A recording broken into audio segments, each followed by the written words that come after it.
అవగాహన రాహిత్యంతో చాలామంది ఈ యొక్క సనాతన ధర్మంలో ఈ యొక్క కుల వ్యవస్థ అనేటువంటిది వాళ్ళు నిందిస్తూ ఉంటారు, అవగాహన లేని దానివల్ల.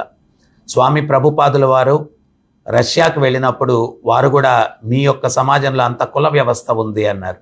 అప్పుడు దానికి ప్రభుపాదుల వారు వివరణ ఇచ్చారనమాట. అంటే తెలివితేటలతో పనిచేసేటువంటి వ్యక్తులు మీ సమాజంలో లేరా అన్నారు. ఇంటెలెక్చువల్ క్లాస్ ఆఫ్ పీపుల్ ఉన్నారు అన్నారు.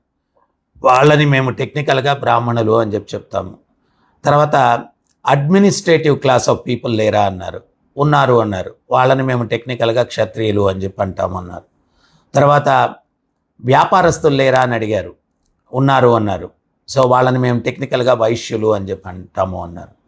కేవలం ఫిజికల్గా శారీరకంగా పనిచేసి జీవించేటువంటి లేబర్ క్లాస్ ఆఫ్ పీపుల్ మీ సొసైటీలో లేరా అన్నారు. ఉన్నారు అన్నారు. వాళ్ళని మేము టెక్నికల్గా శూద్రులు అని అంటాము అన్నారు. సో ఇక్కడ ఏ సొసైటీలో అయినా కానీ ఈ 4 వర్ణాల వారు ఉంటారు. పేర్లు వేరుగా ఉంటాయి. ఖచ్చితంగా ఈ 4 వర్ణాలు దేన్ని బట్టి నిర్ణయింపబడుతుందంటే భగవద్గీతలో భగవంతుడు స్పష్టంగా చెప్పారు, చతుర్వర్ణం మయా సృష్టం గుణకర్మ విభాగస్య. 4 వర్ణాలు దేన్ని బట్టి అంటే గుణాలు చేసేటువంటి పనులు, జన్మ కర్మ అనలేదు. ప్రభుపాదుల వారు ఇంకో ఉదాహరణ కూడా ఇస్తారు. డాక్టర్ కుమారుడు పట్టా లేకుండా డాక్టర్ కాలేడు. మా తండ్రి గారు డాక్టరు, మా తాతగారు డాక్టరు, నాకు కత్తి ఇచ్చేసేయండి, ఓపెన్ హార్ట్ సర్జరీ చేసేస్తాను, ఎవరు ఒప్పుకోరు.